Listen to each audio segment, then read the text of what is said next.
Fala galera, hoje a gente vai falar sobre o Salmo 149. Eu sou André Maldonado e esse é o canal do JC na Veia.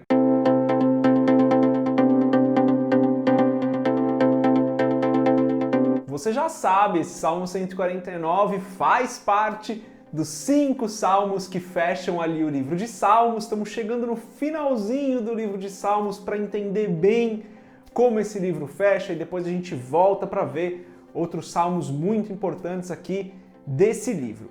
Salmo 149 é um salmo um pouco mais difícil de interpretar. A gente não tem uma estrutura muito clara, a gente não conhece muito bem a autoria, nem a data, mas não é um salmo impossível de ser interpretado, não é um texto bíblico impossível de ser interpretado. Verdade que muita gente foge de entender esse salmo porque não é o mais simples, mas isso não significa que a gente não consegue trazer a aplicação prática desse texto para a nossa vida. Então a gente vai ver algumas aplicações aí que a gente pode fazer desse salmo na nossa vida. Porém, nesse texto específico, é importante eu já começar o vídeo com aquele lembrete que eu sempre faço aqui no canal. Gente, o que eu vou falar hoje em relação ao Salmo 149 é a minha interpretação do texto. Claro que eu estudei bastante, olhei o que alguns teólogos vão falar sobre esse texto, mas ainda assim é a minha interpretação. Então, mais do que nunca, é importante que você submeta tudo o que eu falar aqui ao Espírito Santo, à palavra, para você ter certeza de que o que eu estou falando é realmente o que a palavra quer nos dizer. E se você tiver alguma outra interpretação desse salmo, se você tiver alguma outra interpretação, deixa aqui nos comentários desse vídeo o que o Espírito Santo tocou no seu coração em relação a esse salmo. Mas antes da gente continuar, se você não é inscrito, se você não é inscrita no canal, se inscreve, deixa seu curtir e compartilha esse vídeo com outras pessoas que também ficam com um pouco de dificuldade de entender esse salmo. E galera, normal alguns textos bíblicos serem mais fáceis de entender e outros textos não serem tão fáceis, tá? Então não precisa se preocupar se você teve um pouco mais de dificuldade ou um pouco menos de dificuldade de interpretar um determinado texto. Estou aqui para ajudar e inclusive estudo outros livros também para me ajudar, para a gente conseguir ter uma boa interpretação da palavra. Esse salmo começa como os outros começam, né? E termina como os outros terminam, com louvai ao Senhor. Vou ler aqui os versículos 1 e 2 porque a gente já tem algo que dá para extrair para as nossas vidas desse texto. Está escrito o seguinte: louvai ao Senhor, cantai ao Senhor um cântico novo e o seu louvor na congregação dos santos. Alegre-se Israel naquele que o fez, regozijem-se os filhos de Sião no seu rei.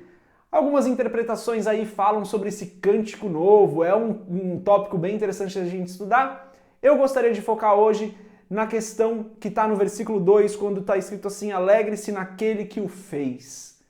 Devemos nos lembrar que a nossa alegria vem do Senhor. A alegria verdadeira, a felicidade completa, nós encontramos apenas no Senhor.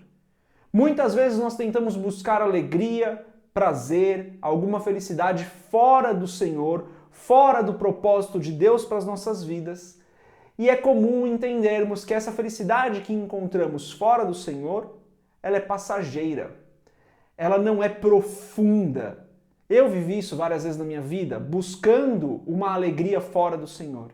E então, quando entendi que a minha alegria verdadeira, que o meu propósito real, eu encontrava apenas no Senhor, naquele que me criou para um propósito, aquela era a alegria verdadeira e isso mudou minha vida. E eu creio que muitos dos que estão assistindo esse vídeo aqui também, das pessoas que estão assistindo esse vídeo, podem dizer a mesma coisa. Verdadeira alegria encontramos apenas no Senhor. E aqui o salmista já abre esse salmo falando: alegrem-se no Senhor, no Deus que os fez. Alegrem-se no seu Criador. Não exatamente com essas palavras, né? Estou aqui interpretando o texto. Alegrem-se no seu Criador, porque nele está a alegria verdadeira. Buscar uma felicidade fora do Senhor, buscar o prazer para a sua vida fora do Senhor, vai trazer alegrias passageiras. Alegrias que muitos diriam até que não são verdadeiras, mas certamente passageiras. A plenitude da nossa felicidade está apenas no Senhor. Nós encontramos essa alegria verdadeira somente no Senhor. E daí você vê, né, que como até num texto um pouco mais complexo, a gente consegue tirar algumas aplicações bem práticas para a nossa vida. Ainda no versículo 2, o versículo 2 termina dizendo: regozijem-se os filhos de Sião no seu rei. E lá no Salmo 148, no versículo 11, a gente lê o seguinte: reis da terra e todas as nações, todos os governantes e juízes da terra. Falando lá no Salmo 148, aquela segunda parte da estrutura do Salmo, onde fala do louvor da terra e quem deve louvar ao Senhor, todos os reis da terra. E aqui a gente encontra o salmista dizendo, então, alegrem-se no seu rei. O que eu entendo aqui, que é um princípio da palavra, é que o Senhor é o nosso rei. Não são os reis da terra, não são os governantes da terra, mas o Senhor é o nosso rei. O que isso significa? Significa que nós fazemos parte de um reino que é espiritual, onde o rei é o próprio Senhor. Nós somos habitantes da terra, somos habitantes de uma cidade, estamos submetidos a um governo local, porém somos parte de um reino celestial. Isso independe de região onde você vive, de tipo de governo ao qual a região se submete.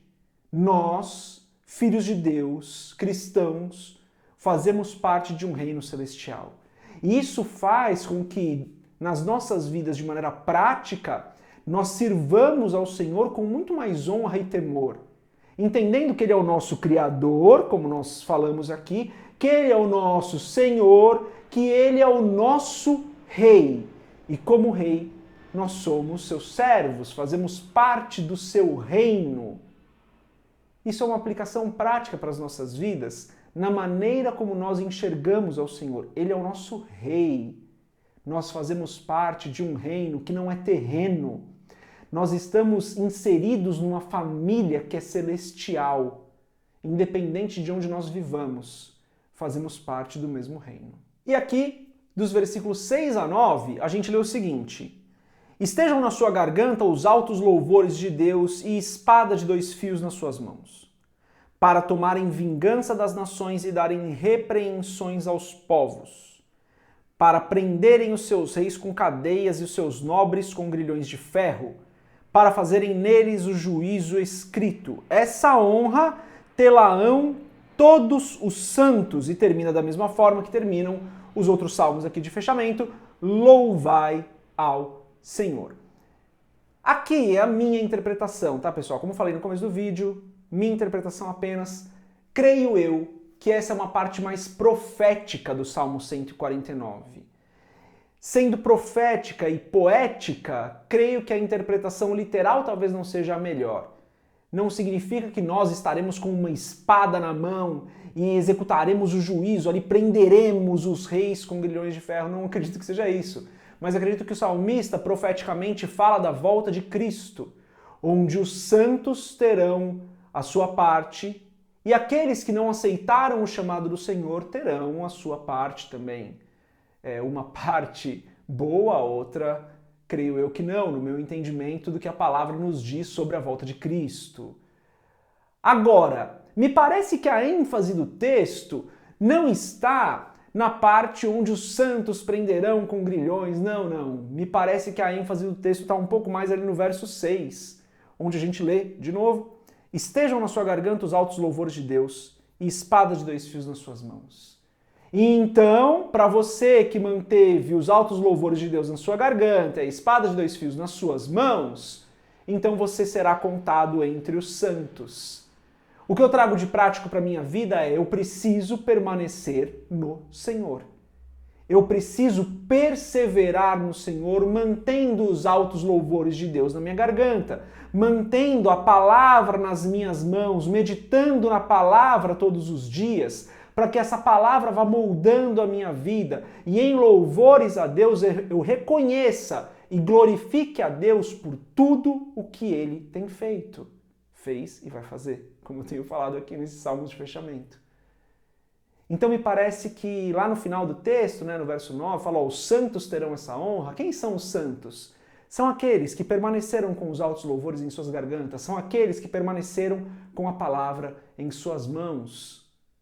Então, na minha opinião, na minha interpretação, a ênfase está em persevere no Senhor, louvando e meditando na sua palavra. Então, no final, você será contado entre os santos e terá a sua parte como Cristo bem determinar, como o Senhor bem determinar. Persevere no Senhor. Acho que essa é a ênfase do texto que a gente vê aqui no Salmo 149. Olha só, né? Como eu falei, um salmo que talvez seja um pouco mais difícil de interpretar, um salmo que até muitas pessoas, como eu disse também, fogem da interpretação. Você vai encontrar até na literatura muitos comentaristas que não falam desse salmo, que passam por ele muito rapidamente, ali trazendo outros textos, mas um salmo que tem bastante aplicação prática na nossa vida, sim, mesmo numa interpretação mais simples como eu fiz aqui, mesmo considerando que existe uma parte profética ali, tem bastante aplicação prática para a nossa vida. Você já sabe, né? Eu tenho terminado esses vídeos aqui orando, mas antes de eu orar, aqui na descrição do vídeo tem um link para o post lá do blog. Lá no post do blog, você também, se tem acompanhado os vídeos, sabe, tem os desafios do capítulo. Se você está fazendo esse estudo com a gente, faz os desafios do capítulo. E agora, se você puder, se você quiser, feche seus olhos e ore comigo. Pai, em nome de Jesus, eu te agradeço porque o Senhor tem nos dado o Teu Espírito Santo para que nós compreendamos a Tua Palavra e pela Tua Palavra nós sejamos moldados e a Tua Palavra gere vida nas nossas vidas. Tua é a glória, Senhor, Teu é o louvor, o Senhor é o nosso Rei. Nós somos servos Seus, fazemos parte do Teu reino espiritual. E por isso eu te louvo, Senhor, eu glorifico o Teu santo nome. O Senhor é justo, o Senhor é perfeito, o Senhor é santo, o Senhor é verdadeiro, o Senhor é o nosso Pai, é o nosso Senhor, é o nosso Rei. O Senhor está acima de todos os outros, o seu nome está acima de todo nome, Senhor. Eu peço em nome de Jesus que, mesmo nos textos que parecem ser um pouco mais complexos na Tua Palavra, o Teu Espírito Santo nos guie no entendimento, de maneira que nós consigamos extrair aquilo que o Senhor quer falar conosco. E eu oro dessa maneira por mim e por cada pessoa que está assistindo esse vídeo, Pai, que o Senhor nos dê sabedoria todos os dias para interpretarmos a Tua Palavra da maneira como convém ao Senhor que a façamos. Peço que o Senhor nos abençoe, nos guarde, continue nos guiando nos estudos da Tua Palavra, em nome de Jesus. E se você concorda com essa oração, você diz amém. Galera, eu acredito que agora estão aparecendo outros 2 vídeos aqui para você assistir. Nosso próximo vídeo vai ser já o Salmo 150 e a gente faz o fechamento aqui do livro de Salmos, desse finalzinho do livro. Deus abençoe a sua vida. Paz.